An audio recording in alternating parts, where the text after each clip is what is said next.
दूसरा अध्याय सांख्य योग और ज्ञान योग।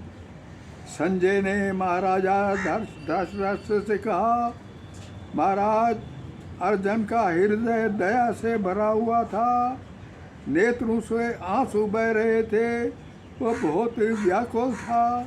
भगवान श्री कृष्ण चंद्र ने महाराज ने जब अर्जुन की ये हालत देखी तो अर्जुन से कहा कि ऐसे नाजुक समय पर, नाजुक वक्त में तुझे ये मोह कहाँ से प्राप्त हो गया है, जो कि भले पुरुषों के लिए उचित नहीं है। इससे नरक तथा अपयश की प्राप्ति होती है। तो इस हिजड़ेपन को अपने दिल से निकाल दे, ये तुझे शोभा नहीं देता, और दिल की कमजोरी को त्याग कर दे। उठ और जंग के लिए तैयार हो जा। संजय फिर कहते हैं कि अर्जुन ने कहा है, मधुसूदन, युद्ध में मैं पूज्य श्री भीष्म पितामह और श्री द्रोणाचार्य जी पर कैसे बाण चलाऊंगा। ये दोनों की मैंने ये बेहद इज्जत करता हूँ।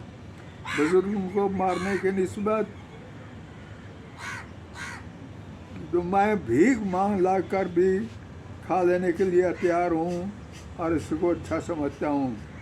धन की आशा से गुरुजनों को मारकर संजय ही नरक भोगना पड़ेगा, निश्चय ही नरक बढ़ना पड़ेगा। अर्जुन कह रहा है कि मैं इस वक्त कुछ भी समझ नहीं रहा, अच्छे बुरे की तमीज़ नहीं कर सकता, मैं आपकी शरण में हूँ।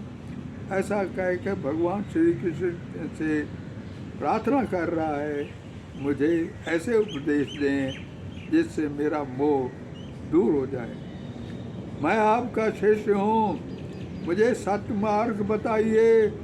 ये कहकर फिर अर्जुन ने, मैं नहीं लड़ूंगा, ये कहकर अर्जुन खामोश हो गया।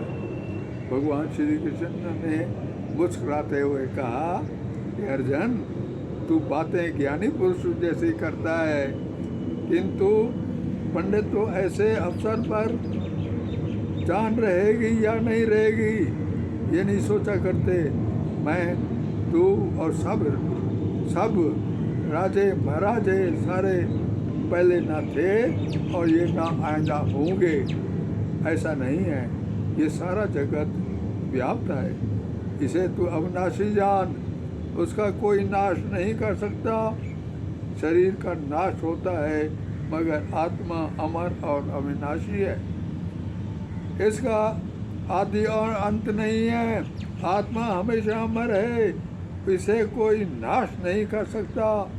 जैसे पुराने वस्त्र त्याग कर दूसरे वस्त्र धारण करता है, वैसे ही देहधारी पुरानी देह को त्याग कर नई देह को प्राप्त करता है।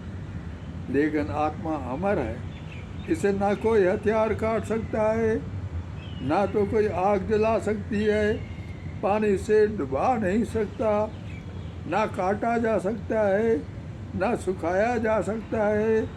इसे तूफान नुकसान नहीं पहुंचा सकता, या आधुनिक हथियार जो हैं वो भी इसे नुकसान नहीं पहुंचा सकते।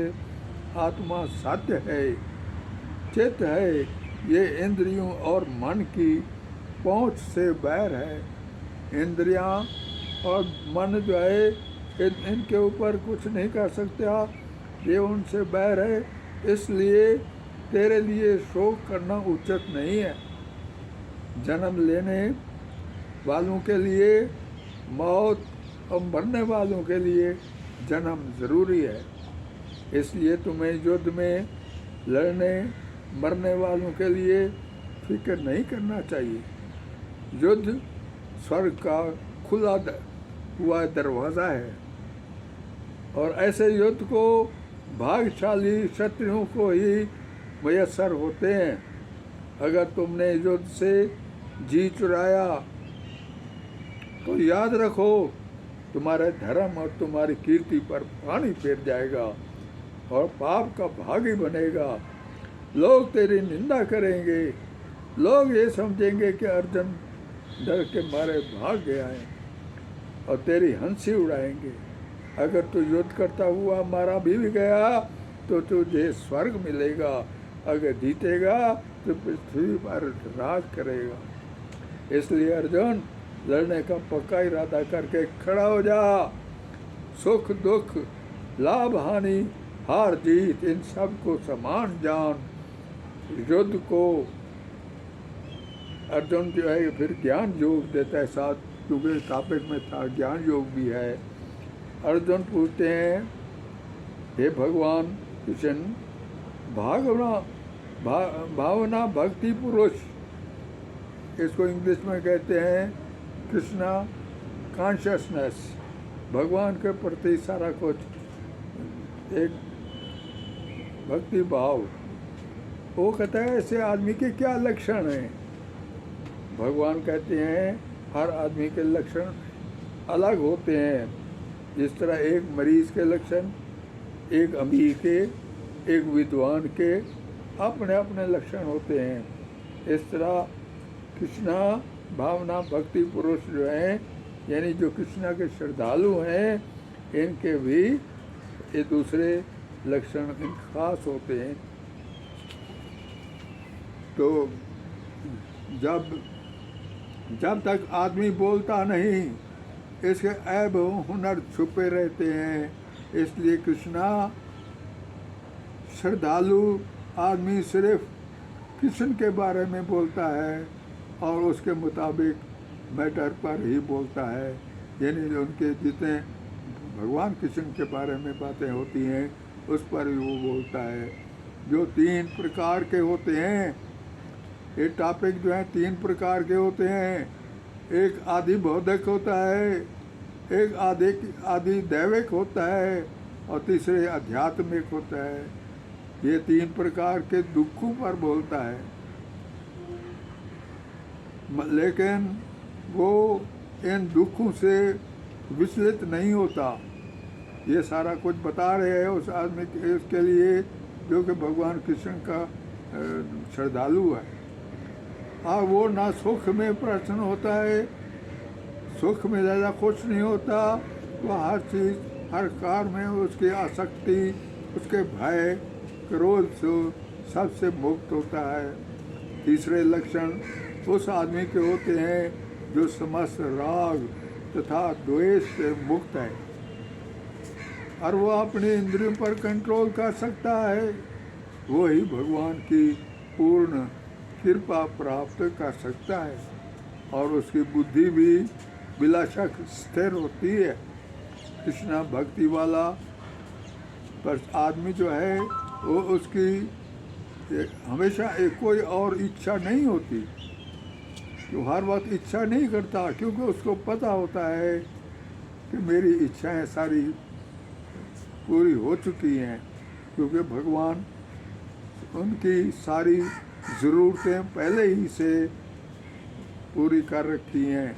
वो तो एक समुंदर की तरह है। फिर वो कहते हैं वो आदमी जो है, जो भगवान का प्यारा है, वो तो समंदर की तरह होता है जो हर वक्त ही भरा रहता है, क्योंकि अच्छा इच्छाएँ तो एक दरिया के पानी की मानद हैं होती हैं, और समुंदर में सब जो नदियाँ हैं, वो दरिया हैं, वो सब गिरते हैं आके, वो हमेशा पानी की तरह होते हैं। इच्छा, जितनी इच्छाएँ हैं वो पानी की समान होती हैं। दूसरे अध्याय का सार, इसमें सांख्य योग में भगवान श्री कृष्ण अर्जुन को आत्मा और शरीर के बारे में समझाते हैं कि आत्मा का नाश नहीं होता, वो सत्य है, लेकिन शरीर का नाश होता है। ये सांख्य योग है। फिर भगवान जी तब ज्ञान योग में अर्जुन के पूछे हुए प्रार्थना प्रश्न पर प्रकाश डालने के लिए बताते हैं कि भगवान के लिए भावना अमृत, यानी भगवान के श्रद्धालु के क्या लक्षण होते हैं। फिर भगवान जी उनके लक्षण बताते हैं जो भगवान का प्यारा होता है। पहला, जो सुख दुख, हार जीत और हानि में सबको बराबर समझता है, वो कभी विचलित नहीं होता। ये उसका पहला लक्षण है।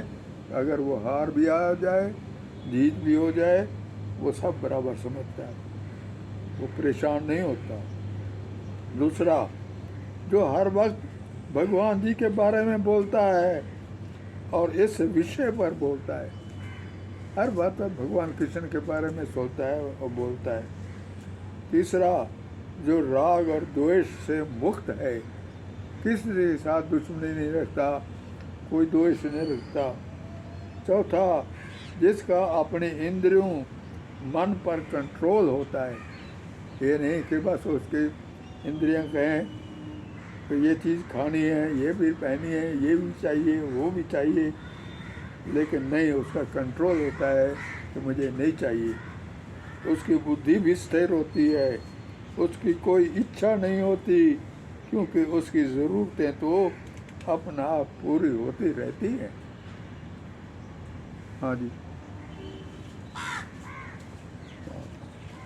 अब तीसरा जो